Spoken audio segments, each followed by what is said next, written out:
দর্শক, মাইকেল জ্যাকসনের নোংরা মোজা বিক্রি হল ১০ লাখ টাকায়।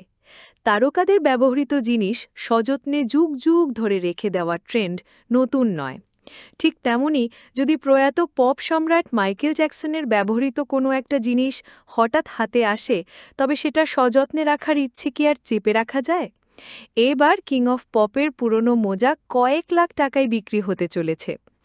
আন্তর্জাতিক সংবাদ মাধ্যম এএফপির একটি প্রতিবেদনে বলা হয়েছে, বুধবার ৩০ জুলাই ফ্রান্সে নিলামে উঠছে মাইকেল জ্যাকসনের ব্যবহৃত পুরনো একজোড়া মোজা। অবাক করা বিষয় হল, এই মোজাটির দাম উঠেছে প্রায় ৮,০০০ মার্কিন ডলার, যা বাংলাদেশি টাকায় প্রায় ১০ লাখ টাকা। নিলামকারীরা প্রথমে মোজাটি ৩,৪০০ থেকে ৪,৫০০ ডলারে বিক্রি হওয়ার আশা করেছিলেন, তবে ভক্তদের ভালোবাসায় এটি প্রত্যাশার চেয়েও বেশি দামে বিক্রি হলো। এটি ১৯৯৭ সালে ফ্রান্সে মাইকেল জ্যাকসনের হিস্ট্রি ওয়ার্ল্ড ট্যুরের কনসার্টে তিনি এই মোজা পরেছিলেন। অনুষ্ঠান শেষে তার ড্রেসিং রুমের বাইরে মোজাটি পরে থাকতে দেখেন এক ব্যক্তি। দীর্ঘ ২৮ বছর ধরে অত্যন্ত যত্নের সাথে তিনি মোজাটি সংরক্ষণ করে রেখেছিলেন। সম্প্রতি সেই ব্যক্তি মোজাটি নিলামে তোলার সিদ্ধান্ত নেন।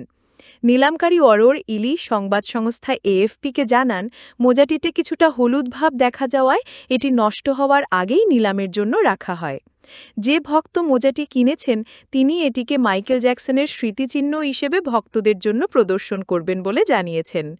তারকাদের ব্যবহৃত জিনিসপত্র সংগ্রহের এই পুরনো প্রবণতা ভক্তদের মধ্যে এক প্রকার নেশার মতো, আর প্রিয় তারকার এমন একটি স্মৃতিচিহ্ন হাতের মুঠোয় পেলে তা ধরে রাখার ইচ্ছে কার না জাগে। তো দর্শক, আরও আপডেট পেতে চ্যানেলটি সাবস্ক্রাইব করুন। ধন্যবাদ।